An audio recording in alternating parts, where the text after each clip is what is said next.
안녕하세요. 오늘은 계시록 7장 말씀을 함께 나누도록 하겠습니다.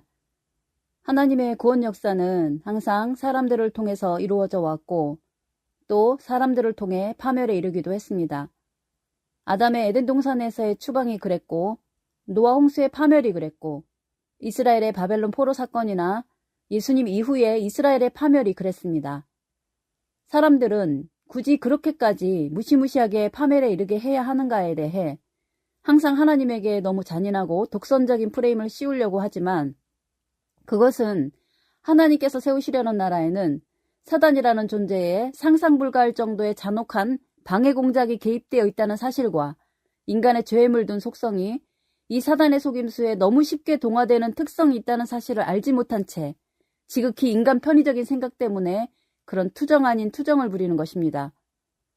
계시록 2장 24절에 두아디라 교회에게 하시는 편지 내용에서도 소위 사단의 깊은 것을 알지 못하는 너희에게 다른 짐을 지울 것이 없노라라고 하면서 다만 내가 올 때까지 너희에게 있는 것이라도 굳게 지키고 있으라고 하십니다. 사단의 술수가 얼마나 치밀하고 집요하고 간교한지를 두아디라 교회 사자에게뿐 아니라 모든 신앙인들에게는 도무지 설명할 수도 없고 설명을 해도 믿지 못할 만큼 간교하게 공작을 펴기 때문에 아담도 사단의 술수에 무너질 수밖에 없었고 모든 하나님의 유인들에게조차도 그 사람의 맞춤형으로 찾아오는 그런 유혹과 시험을 이기는 것은 거의 불가능에 가까운 일들이었던 것이었습니다. 사단의 간교함과 집요함을 아는 하나님만이 그런 변질을 예방하기 위해서 신명기 7장에서처럼 가난 7족과는 교류를 하지 마라, 결혼도 하지 마라 그러면서 심지어는 그 가난 7족은 근본적으로 멸절시켜 아예 유혹의 씨앗도 남기지 말라고 시시각각 기회 있을 때마다 경고에 경고를 거듭하고 있지만 그마저도 들을 때뿐인 것이고 시간이 지나면 사단의 문화적 습성과 너무나 친숙해 있는 인간은 어느덧 사단의 편이 되어 사단을 하나님으로 믿게 되고 반면에 하나님을 사단 마귀로 여기고 적대시하는 희한한 풍경이 연출되게 됩니다. 한두 번도 아니고 매번 하나님께서 새로운 사람들을 통해 새로운 역사를 펼쳐가시게 되면 항상 똑같은 일들이 반복이 되다 보니 하나님의 입장에서는 분노를 참을 수 없게 되는 것이 성경 속 하나님의 백성들의 얄궂은 운명이었던 것입니다.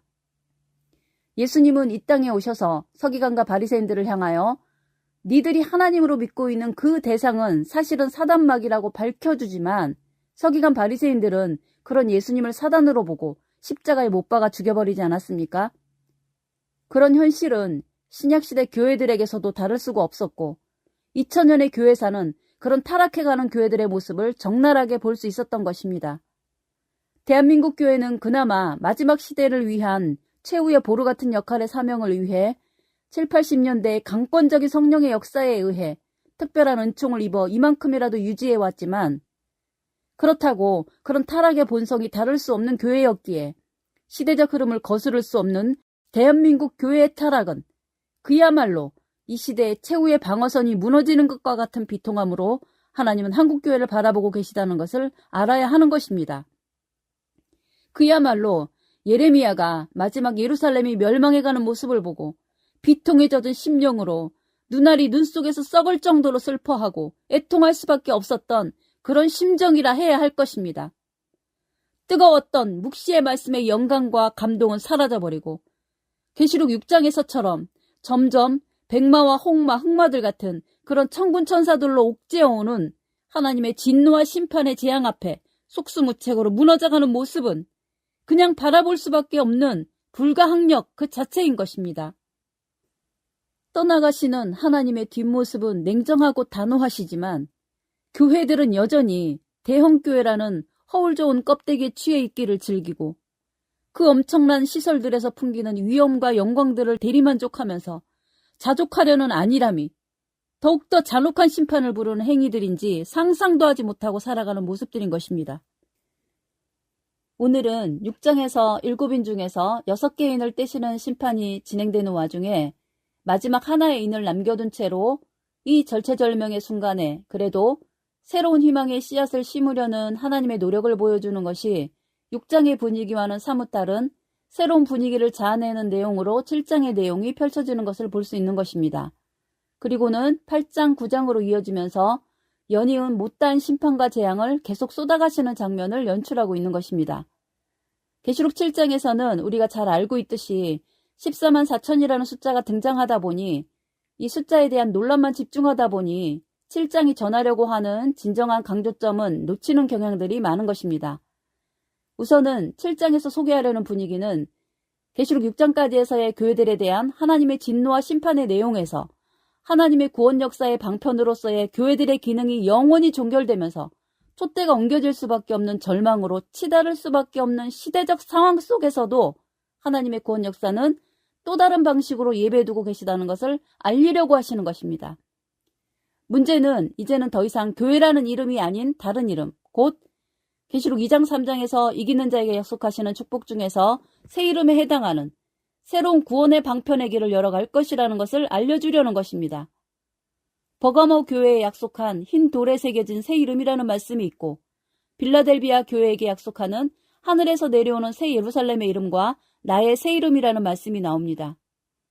지금까지 이 새 이름에 대한 말씀을 깊이 드리지는 않았습니다마는 이 새 이름에 얽힌 깊은 의미에는 또 한 번 놀라고 놀랄 일이 감춰져 있는 것입니다. 이 새 이름에 얽힌 이야기를 설명하기 위해서는 우선 이사야 62장 2절에서 소개하는 말씀을 먼저 보아야 하는 것인데 그 말씀을 보시면 열 왕과 열방들이 모두가 하나님의 영광스러운 어떤 일을 보게 될 것인데 여호와의 입으로 정하실 새 이름이 선포될 일이 있을 것이라고 하는 것입니다. 여기서 새 이름이라는 것과 계시록에서 전하려는 새 이름과 어떤 연관성이 있을까요? 참으로 놀라운 의미가 감춰져 있는 것입니다. 이것을 이사야 62장 2절의 말씀을 먼저 집중해 보자면 구약의 이스라엘 백성들에게 여호와 하나님이라는 이름과 그 하나님께서 택하신 이스라엘이라는 이름은 결코 양보할 수도 바뀔 수도 없는 대전제와 같은 신앙의 기초였을 것입니다. 그런 이스라엘에게 여호와라는 하나님의 이름 대신에 나사렛 예수라는 이름은 절대 용납될 수 없는 이름이었고 2000년이 지난 지금까지도 용납하지 못하고 있는 이름인 것입니다. 나아가 이스라엘이라는 태고적부터의 선민 사상의 중심이었던 그 이름이 이스라엘이 아닌 교회라는 이름, 선민 유대인이 아닌 야만인으로 불릴 수밖에 없었던 이방인들의 교회라는 이름이 대신하리란 사실을 어떻게 받아들일 수 있었겠습니까? 그러나 이사야 62장 2절에서는 유대인들이야 어떻게 받아들이든 때가 되면 그 새 이름이 선포될 것이라는 사실을 공표하신 것이고 때가 되어 예수님께서 이 땅에 오심으로 그 예언은 성취가 되었고 이스라엘이라는 나라 자체가 역사 속으로 사라지는 심판을 받게 되었던 것이고 여호와 하나님의 이름 대신에 예수 그리스도라는 새 이름이 지구촌을 뒤덮게 되고 모든 인류들의 입에서 예수 그 이름을 찬양하는 광경이 펼쳐지게 된 것이었던 겁니다. 절대로 이스라엘 민족들로서는 받아들일 수 없는 전혀 생뚱맞은 새 이름이었고 지금 현재까지도 이스라엘 민족은 이 사실을 받아들이려고 하지 않고 있는 현실인 거죠. 그렇다면 오늘의 교회들에게는 계시록 2장 3장에서 약속하는 새 이름이 세상에 펼쳐질 때는 어떤 일이 일어날까요? 교회라는 이름 이외에 다른 구원받을 새 이름이 등장한다면 이를 받아들이려 할까요? 오늘날의 교회들 역시 유대인들과 같이 절대 받아들이려 하지 않을 것입니다. 7장에서는 그런 새 이름에 대한 내용들까지 상세하게 나타내고 있지는 않지만 교회라는 포도원이 더 이상은 하나님의 대리자로서의 기능을 수행할 수 없는 입장에서 하나님께서는 또 다른 구원의 방편을 마련할 수밖에 없었고 그런 사실을 미리 공표를 해두신 것인 겁니다. 그런 새로운 역사가 7장 2절에서 3절까지의 말씀에서처럼 유럽도 아니고 예루살렘도 아닌 동북의 아시아, 해도는 어느 곳에서 새로운 인을 가지고 새롭게 인치는 역사를 시작하겠다고 선포하시는 참으로 놀랍고도 경이로운 광경이 아닐 수가 없는 것입니다. 그러나 7장에서도 또 그 이후에도 그에 해당하는 새 이름을 밝히지는 않는 것은 그 흰 돌 위에 새겨진 새 이름은 받은 자만 아는 이름이라 했기 때문에 공개적으로 드러낼 수가 없었던 것입니다. 이 새 이름에 관련된 많은 이야기거리들은 이 영상을 통해서는 더 이상 밝히기가 어려운 내용인 것임을 양해해 주시기 바라겠습니다. 7장의 핵심은 이것입니다. 교회들아, 너희들은 너희가 아니면 하나님의 역사가 설 수 없는 줄로 알지만 그건 너희들의 대착각이다. 성경 역사를 봐라.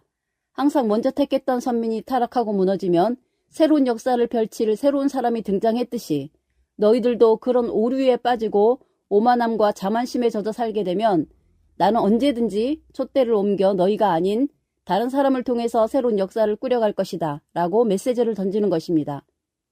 사람들은 이런 본질적인 흐름을 모른 채 14만 4천의 숫자가 가지는 의미에만 더 신경을 쓰고 있겠지만 하나님에게는 그런 숫자의 의미보다는 이 새로운 출발이 담고 있는 의미와 가치를 먼저 알아주기를 바라고 계시는 것입니다. 계시록 7장이 출범하게 된 배경 설명은 이 정도로 정리해드리면 될 것 같고 이제는 그렇게도 궁금해하는 14만 4천에 대한 의미를 문답식으로 간략하게 정리해보고자 합니다. 첫째는 14만 4천은 유대인의 숫자인가? 많은 14만 4천에 대한 질문 중에 가장 많은 질문이 이것이 아닌가 싶고 심지어 이것을 믿고 있는 사람도 적지 않은 것이 현실이라 여겨집니다. 이 질문에 대한 답은 한마디로 이것은 많은 교회들이 아직도 구약의 이스라엘에 대한 향수에서 헤어나지 못하는 결과라고 말을 해야 할 것 같습니다. 사람들은 단지 예수님의 복음이 예루살렘에서 시작했으니 알파와 오메가이신 하나님의 역사는 다시 예루살렘으로 돌아가서 마쳐야 하지 않겠는가라는 지극히 근시안적인 관점으로 보고 있는 사람들이 많지만 이것 또한 하나님의 역사 전체를 보는 관점에서부터 대착각을 하고 있는 것인 겁니다. 예수님의 교회의 역사는 예루살렘일지 모르지만 그보다 더 근원적인 입장에서의 하나님의 역사는 예루살렘이 아닌 에덴 동산이었다는 사실을 잊고 있는 것인 거죠. 진정한 알파와 오메가의 하나님에 대한 인식을 위해서는 예루살렘이 출발지가 아니라 에덴 동산이 출발지라는 인식을 먼저 가져야 하는 것입니다. 그렇다면 오메가의 역사로 돌아가야 할 곳이 있다면 그것은 당연히 동방에 있었던 에덴 동산이어야 하지 않겠습니까? 에덴 동산은 어디에 있었을까요? 겉으로는 유브라데강, 티그리스강을 끼고 있는 이라크 지역을 포함하는 중동 지역이라고 하지만 설령 그렇다 할지라도 그곳은 예루살렘보다는 동쪽 지역인 것이죠. 과연 에덴 동산의 위치가 그쪽이었을까요? 그것은 더 훗날 이야기를 풀어가야 할 더 복잡한 이야기거리가 있겠지만 그래서 저희 계시록 영상 3강에서 아시아 지역에 대한 특별한 하나님의 섭리가 있다는 것을 말씀드렸지만 근본적인 출발지요 시작점은 에덴 동산이라는 관점에서 보더라도 굳이 예루살렘에 대한 향수는 더 이상 가질 필요가 없는 것이라는 겁니다. 그렇다면 이스라엘 12지파의 개념도 야곱의 12아들에게서 출발한 것으로만 생각하지만 계시록 7장이나 계시록 21장에 나오는 거룩한 성의 12문이나 12기초석에 나오는 12지파에 대한 개념들 역시 야곱의 아들 12지파라는 개념에서 그 뿌리를 찾으려고 하기보다는 더 근원적인 에덴 동산에서 12지파의 원형이 먼저 있었다는 것을 생각해야 하는 것입니다. 제가 내 생물과 24장로 7영에 대해 설명을 드릴 때 스치듯 지나가면서 언급을 했지만 에덴 동산에도 계시록 4장이 소개하는 천국 성전의 원형이 들어있었다고 말씀드렸는데 혹시 기억하고 계신 분이 있는지 모르겠습니다. 기억이 안 나시면 다시금 그 영상을 보시면서 기억을 되살려 보시기 바랍니다. 에덴 동산에 숨겨져 있는 천국 성전의 원형 중에서는 깊은 설명은 드릴 수 없지만 내 생물에 대한 상징이 바로 유브라데 강과 티그리스 강 등을 위시한 에덴 동산에 흐르는 4개의 강이 바로 동서남북 4방향을 지키는 내 생물에 대한 상징성과 연결되는 것이고 여기서는 야곱도 4명의 아내를 통해 12아들을 낳은 것과도 연결이 되겠죠. 나아가 아담의 배필인 하와를 만들 때 아담의 갈비뼈 중에 하나를 취했다고 할 때의 그 갈비뼈가 또한 우리 인체에서 24개가 있다는 말씀을 드렸는데 그것은 곧 24장로에 해당하는 상징성이 묵시적으로 감추어져 있었던 것인데 사람들은 천국의 비밀을 볼 줄 모르다 보니 실제 에덴 동산의 위치가 유브라데 강에 있는 것으로만 생각하고 아담과 하와가 벌거벗고 살았다 그러고 또 하와를 아담의 갈비뼈 중에 하나를 뽑은 걸로만 생각해서 성경을 이해하려고 하지만 성경은 그렇게 단순한 표현을 하고 있는 게 아니라는 것을 알아야 하는 것입니다. 왜 4개의 강을 내 생물과 연결시키느냐 하면 계시록 21장의 거룩한 성의 모습에도 동서남북 4방향으로 문이 있다고 했고 그 동서남북의 통로를 따라서 길 가운데로 강이 흐르는데 그 강을 생명수강이라고 계시록 22장에서는 설명을 하고 있기 때문인 것입니다. 그렇다면 그 생명수 강도 동서남북 네 방향으로 길을 따라 흘렀으니까 거룩한 성의 강이 4개였다고 봐야 하는 것인 거죠. 이런 정도로 힌트를 드리면 뭔가 연결되는 개념들이 생기는지 모르겠지만 어쨌든 여기까지는 제가 설명을 드릴 수 있는데 이해가 되면 되는 대로 안 되면 안 되는 대로 좀 내버려 두셔도 좋겠고 꼭 이해를 원하시는 분들은 앞에 계시록 영상들도 다시금 보시면서 복습을 잘 하시면서 깊이 성경을 살펴보시면 이제는 설명을 드렸기 때문에 깨닫지 못할 이유는 없을 것입니다. 그리고 12지파에 대한 말씀을 한 가지 더 드리자면 구약의 선민인 이스라엘 12지파에 대한 개념은 혈통적인 12지파를 벗어날 수 없는 것인 거죠. 구약의 12지파에 대한 혈통적인 구분을 파괴하고 나타난 것이 예수님의 12제자의 개념인 것입니다. 예수님의 12제자는 전혀 혈통적인 개념이 아닌 거 아닙니까? 더 나아가 오히려 구약의 12지파라는 개념보다도 더 우위에 있는 개념이 예수님의 12제자라는 신개념인 것입니다. 마태복음 19장 28절에서도 세상이 새롭게 되어 인자가 영광의 보좌에 앉게 될 때에는 너희 12이 12보좌에 앉아 12지파를 심판하는 권세를 가질 것이라고 했으니 더더욱 진짜 12지파의 최상위 개념은 예수님의 12제자가 되는 것이기에 이미 12지파에 대한 혈통적 개념은 파괴가 되었다고 봐야 하는 것입니다. 그리고 그 예수님의 12제자와 구약의 12지파를 구분 없이 서로 섞어서 계시록 21장의 거룩한 성 새 예루살렘에 12문과 12기초석으로 쓰는 것을 보면 이제는 혈통적인 12지파의 개념은 더 이상 얽매일 필요가 없다는 것을 알아야 하겠습니다. 엄밀히 따지자면 예수님께서 이 땅에 오신 것만으로도 이제는 요한복음 1장 12절과 13절에서 말씀하시듯이 이는 혈통으로 육정으로 나는 것이 아니라 오직 믿음으로 하나님의 자녀가 되는 권세를 주셨기 때문에 그런 혈통적인 개념은 이제 초월할 수 있어야 하겠습니다. 둘째는 14만 4천만이 구원을 받는 숫자인가. 먼저 결론적으로 말씀드리면 14만 4천은 전체 천국 성전을 구성하는 숫자가 아닙니다. 천국 성전을 구성하는 숫자는 그보다도 훨씬 많은 숫자가 있습니다. 천국 성전은 계시록 4장에서 설명을 드렸었는데 계시록 4장에서 12지파는 내생물에 담겨있는 개념이라고 말씀을 드렸습니다.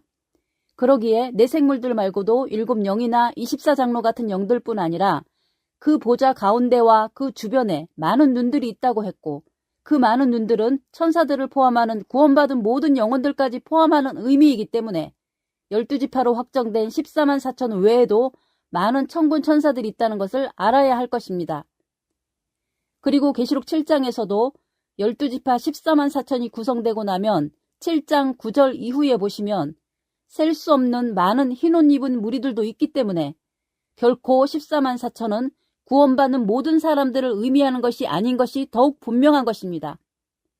그렇다면 여기서 더 주목해야 할 주제는 셀 수 없는 많은 흰옷 입은 무리들에 비해 훨씬 더 희소성이라는 측면에서 가치가 더 높다는 사실에 주목을 해야 하는 것입니다.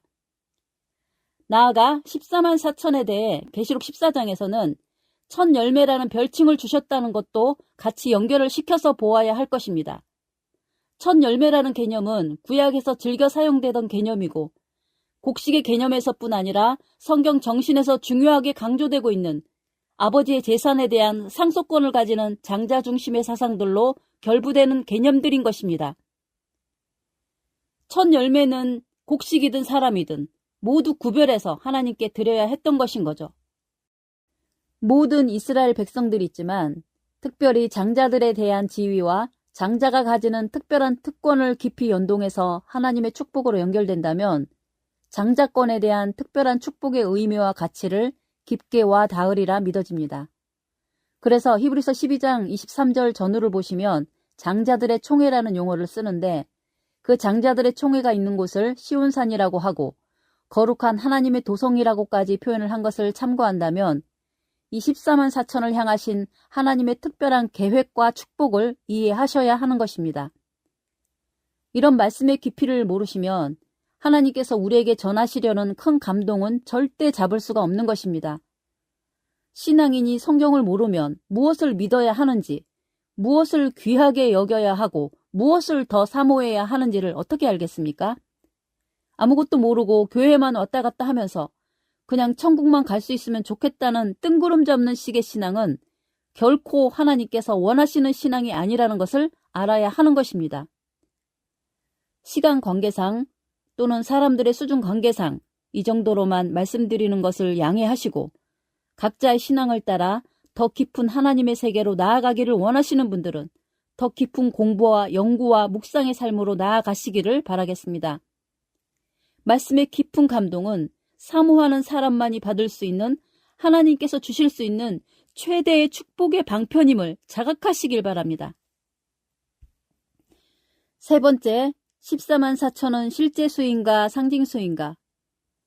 계시록에는 워낙 비유와 상징들이 많이 사용되다 보니 이런 숫자들에도 당연히 그런 추측성 견해들이 많은 건 이해할 수 있는 것이겠죠. 그런데 계시록은 이제 마지막 하나님의 구원 역사를 종결짓는 내용들이기 때문에 그 모든 비밀을 영원히 감추시지는 않는다는 것도 알아야 할 것입니다.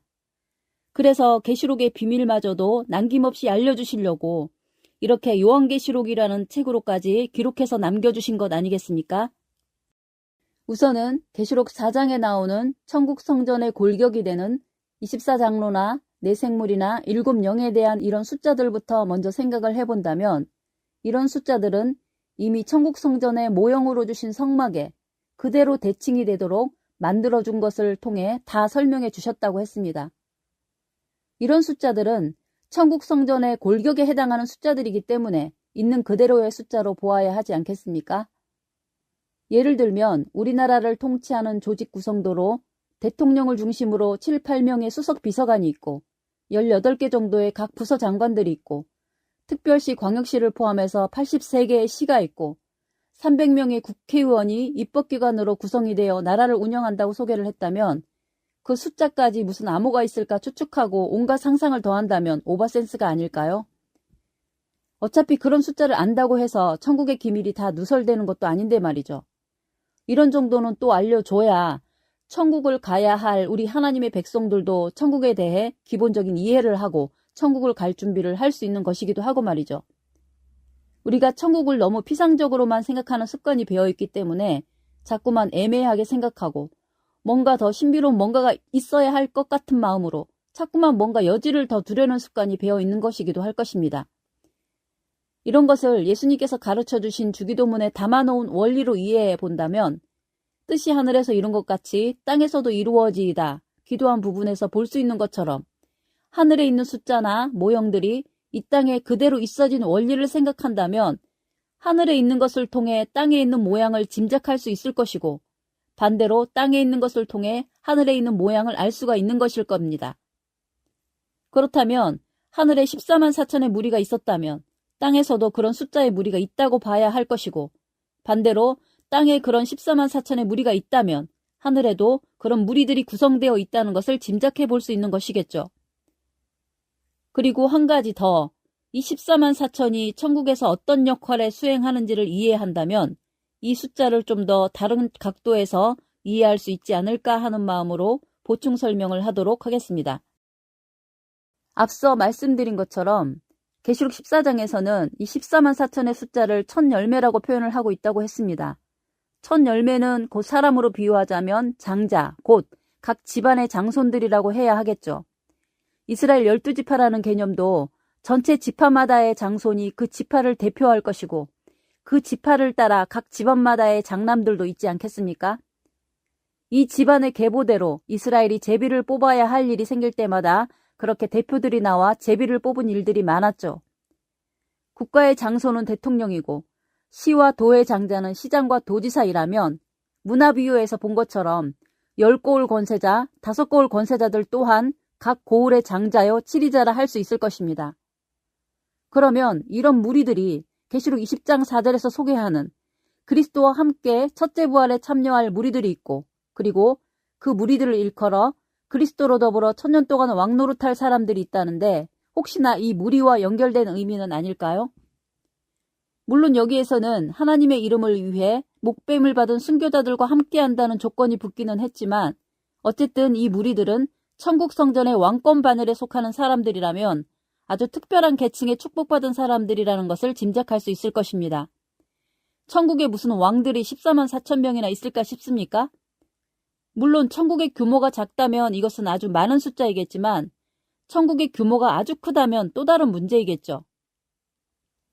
참고로 지금 세계 최대 규모의 조직을 갖추고 있는 로마 가톨릭은 바티칸의 교황을 정점으로 세계적으로 40만 명의 신부급 사제들과 80만 명에 달하는 수녀들이 카톨릭의 핵심 구성원이 되어 세계의 카톨릭을 통솔하고 있는 것을 생각한다면 14만 4천이라는 숫자가 그리 큰 숫자가 아니라는 것도 생각해 볼 수가 있을 것입니다.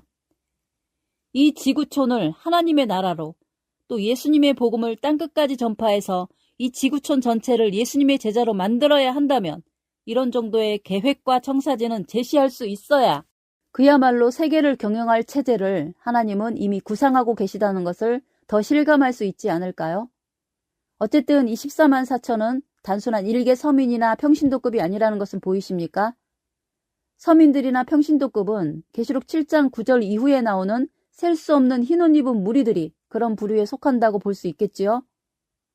이렇게 설명드리면 천국이 무슨 마피아 조직같이 그렇게 조직화되어 있어야 하느냐고 반문하실 분들도 있겠지만 문제는 천국이 저 하늘에만 있어야 하는 것이 아니기에, 즉 이 땅에도 천국다운 천국을 건설해야 하겠기에 주목구구식의 떼거리 정치로는 결코 이 넓은 세상을 효과적으로 제대로 통솔할 수 없을 것이라는 것을 짐작할 수 있을 것입니다. 우리가 성경을 모르고 하나님의 마음을 모르다 보니 천국을 너무 피상적으로 생각한 것일 뿐 천국은 철저히 질서와 조직을 갖춘 하나의 유기체 같은 성전이라는 것을 알아야 할 것입니다. 그렇다면 순교자의 숫자와 이 14만 4천의 숫자와는 또 어떤 연관관계가 있을까요? 이런 의문도 드시겠지만 그런 점들은 여러분들이 좀 더 공부하고 묵상하면서 연구해 보시면 좋겠습니다. 너무 모든 것을 명쾌하게 답만 던지는 것이 덕이 되지 않을 수도 있겠기에 이런 정도로 마무리하는 것이 유익하리라 생각을 합니다. 어쨌든 이렇게 보든 저렇게 보든 천국은 두리뭉실 대충 모여 사는 그런 곳이 아니라는 것, 엄격한 질서와 조직이 있다는 것, 나아가 사람마다 그 행한 대로 공평하게 상벌이 분명하다는 것 등에 대해 이해할 수 있으리라 생각을 합니다. 물론 천국에 가서까지 계급을 따지고 왕노릇을 할 소망까지 가져야 하느냐 생각할 분들도 있으시겠지만 그것은 여러분들이 좀 더 깊이 묵상해 보시고 판단하시길 바랍니다.